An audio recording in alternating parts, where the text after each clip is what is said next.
சற்று முன் திமுகவில் இணைந்த அஜிதா ஸ்டாலின் கொடுத்த முக்கிய பதவி அதிர்ச்சியில் விஜய். அதாவது தமிழ்நாட்டில் மொத்தம் உள்ள 234 சட்டமன்ற தொகுதிகளுக்கும் ஒரே கட்டமாக வரும் ஏப்ரல் மாதம் 23ஆம் தேதி தேர்தல் நடைபெறும் என்று இந்திய தலைமை தேர்தல் ஆணையம் அறிவித்துள்ளது.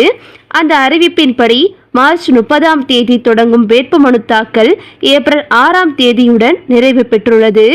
ஏப்ரல் 23ஆம் தேதி பதிவாகும் வாக்குகள் மே 4ஆம் தேதி எண்ணப்பட்டு அன்றைய தினம் முடிவுகள் அறிவிக்கப்பட உள்ளன. பிரதான கட்சிகளான திமுக, அதிமுக வேட்பாளர்களை அறிவித்துள்ளது.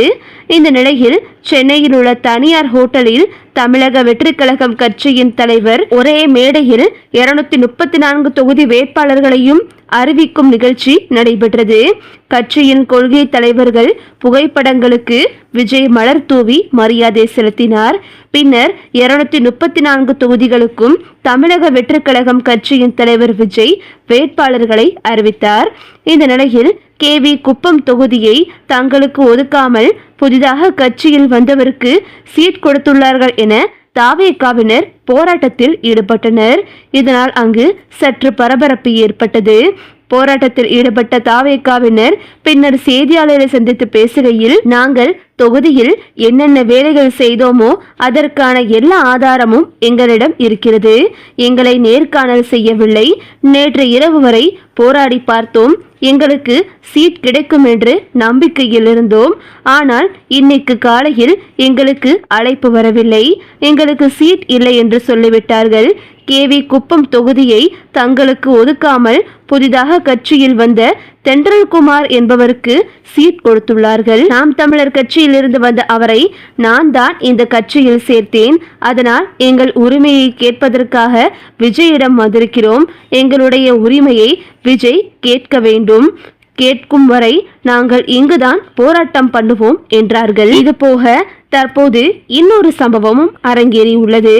புஷி ஆனந்த் டி நகரிலும், ஆதவ் அர்ஜுனா வில்லிவாக்கத்திலும், செங்கோட்டையன் கோபிச்செட்டிப்பாளையத்திலும், சத்யபாமா திருப்பூர் வடக்கிலும் போட்டியிடுகின்றனர்.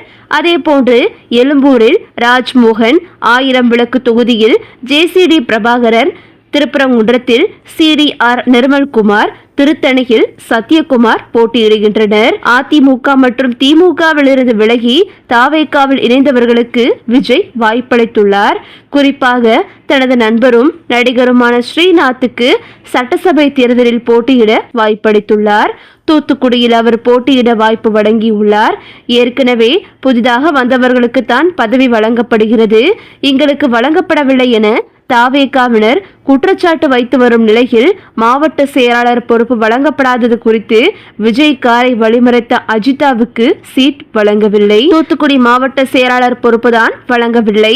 ஆனால் தூத்துக்குடி மாவட்டத்தில் ஏதாவது ஒரு தொகுதியில் போட்டியிட வாய்ப்பு வழங்கப்படும் என்று அவர் காத்திருந்தார். ஆனால் அவரது பெயரை விஜய் அறிவிக்கவில்லை. இதனால் அஜிதா ஏமாற்றமடைந்துள்ளார்.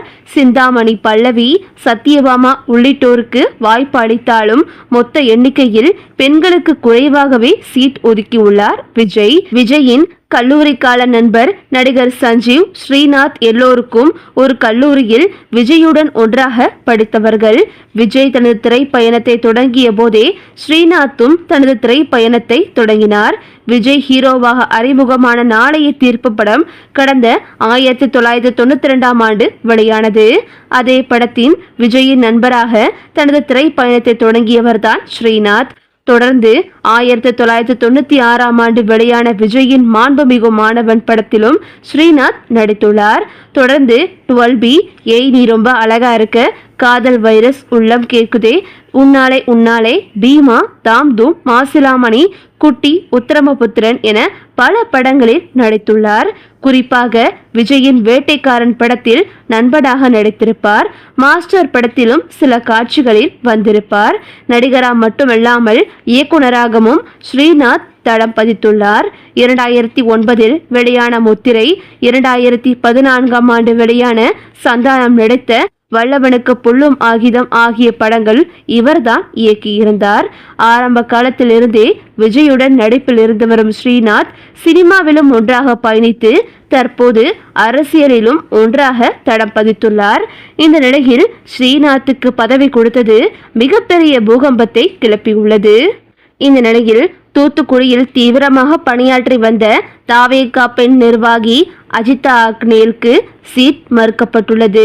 தூத்துக்குடி தொகுதியில் திமுக சார்பில் அமைச்சர் கீதா சீவன், அதிமுக சார்பில் முன்னாள் அமைச்சர் சி.டி. செல்லப்பாண்டி ஆகியோர் போட்டியிட உள்ளனர். இந்த நிலையில் அஜிதா அக்னேலுக்கு சீட் வழங்கப்படவில்லை என்றும் அவருடைய நண்பர்கள், சொந்தக்காரர்கள், உறவினர்கள் என்று அப்படியே விஜய் சீட் ஒதுக்கி உள்ளார் என்று பலரும் கொந்தளித்துள்ளனர். இதனால் தற்போது அதிருப்தி அடைந்த அவரது ஆதரவாளர்கள் காரில் இருந்த தாவேகா கொடி மற்றும் விசில்களை கலற்றி வீசி உள்ளனர். இந்த நிலையில் தற்போது ஆக்ரோஷமான அஜிதா அக்னேல் தற்போது திமுகவில் இணைய இருப்பதாக தகவல்கள் வெளிவந்துள்ளது. முதல்வர் ஸ்டாலினை தொடர்பு கொண்டு திமுகவில் இணைய போவதாக தற்போது தாவேகா நிர்வாகிகள் கூறி வருகின்றனர். அஜிதா அக்னேலுடன் இணைந்து தற்போது சீட் வழங்கப்படாத ஒட்டுமொத்த தாவேகாவினர் அனைவரும் திடீரென திமுகவில் இணைய இருப்பதாகவும் சொல்லப்படுகிறது. நாளை முதல்வர் ஸ்டாலினை சந்தித்து திமுகவில் இணைய போவதாகவும் அதற்கான ஏற்பாடுகள் நடந்து வருவதாகவும் தகவல்கள் வெளிவந்துள்ளன. இந்த செய்தி தாவேகாவினர் மத்தியில் பெரும் பரபரப்பை ஏற்படுத்தியுள்ளது. ஏற்கனவே குடும்ப விவகாரத்தால் தத்தளித்து வரும் விஜய்க்கு தற்போது அவரது நிர்வாகிகளின் இந்த முடிவு விஜய்க்கு பெரும் அதிர்ச்சியை ஏற்படுத்தியுள்ளது. சமீபத்தில் தான் தாவேகாவின் மாவட்ட மகளிர் அணி இணை செயலாளர் கல்பனா மற்றும் பகுதி மகளிர் அணி அமைப்பாளர் இளவரசி ஆகியோர் தலைமையில் 50க்கும் மேற்பட்ட பெண்கள் அக்கட்சியிலிருந்து விலகி திமுகவில் இணைந்தனர். திமுக தலைமையிலான அரசின் சாதனை திட்டங்களால் ஈர்க்கப்பட்டு அக்கட்சியில் இணைந்ததாக அவர்கள் தெரிவித்துள்ளனர். தேர்தல் நெருங்கும் வேளையில் தாவேகாவிலிருந்து இவ்வளவு பெரிய எண்ணிக்கையிலான பெண் நிர்வாகிகள் ஆளும் கட்சியில் இணைந்திருப்பது அக்கட்சிக்கு பெரும் பின்னடைவாக கருதப்படுகிறது. திமுகவில் இணைந்த இந்த பெண்களுக்கு உரிய பொறுப்புகள் வழங்கப்படும் என்று தற்போது திமுக நிர்வாகிகள் கூறி வருகின்றனர். இதனைத் தொடர்ந்து அஜிதா அக்னேலுடன் கிட்டத்தட்ட 1000க்கும் மேற்பட்ட தாவேகா நிர்வாகிகள் திமுகவில் இணைந்திருப்பது பலருக்கும் அதிர்ச்சியை ஏற்படுத்தியுள்ளது. இன்னும் நிறைய பேர் திமுகவிற்கு தாவ போகிறார்கள், முக்கியமான நிர்வாகிகள் என்று பலரும் திமுகவில் இணைய போகிறார்கள் என்று அரசியல் வல்லுநர்கள் தங்களது கருத்துக்களை தெரிவித்து வருகின்றனர். ஏனென்றால் விஜயின் அவரது குடும்ப வாழ்க்கை விவகாரம் வெளியானதிலிருந்தே அவருக்கு மவுஸ் குறைந்துவிட்டது என்றும் வருகின்ற கருத்து கணிப்புகளில் எல்லாம் விஜய்க்கு சற்று பின்னடைவு ஏற்பட்டிருக்கிறது என்றும் கூறி வருகின்றனர்.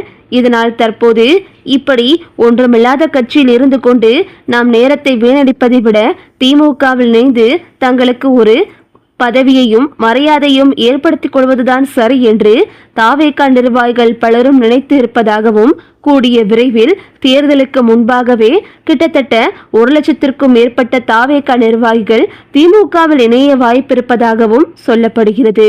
அஜிதா அக்னேலின் இந்த முடிவு விஜய்க்கு பேரதிர்ச்சியை ஏற்படுத்தும் என்று பலரும் கூறி வருகின்றனர். ஓகே விவோஸ், இதை பத்தி நீங்க என்ன நினைக்கிறீங்க அப்படின்னு சொல்லிட்டு உங்களுடைய கருத்துக்களை கமெண்ட்ல தெரிவிங்க. இந்த வீடியோ உங்களுக்கு பிடிச்சிருந்தா லைக் பண்ணுங்க, ஷேர் பண்ணுங்க, மறக்காம நம்ம சேனலை சப்ஸ்கிரைப் பண்ணிக்கங்க. தேங்க்ஸ் ஃபார் வாட்சிங்.